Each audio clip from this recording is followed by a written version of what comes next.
Hello, it's Peter back again for a very brief third video following up on my burnt OLED screen.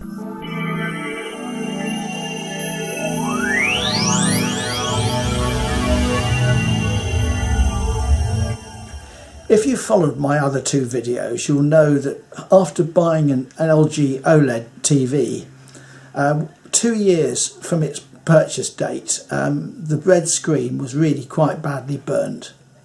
I then paid £200 to LG to replace the panel, and after a further 2 years it was still looking good.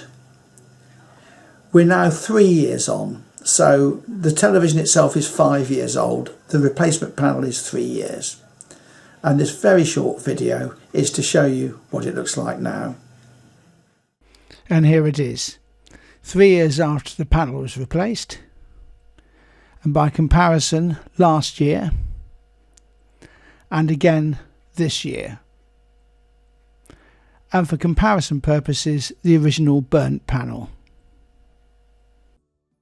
As you can see, it's still looking good and I'm very pleased. 5 years is a good life for a television anyway these days, and I probably need to start thinking about replacing the TV, but I'm very pleased with the ongoing performance of it. Thank you very much for watching, and I told you it was going to be a short video. Bye bye for now. Bye.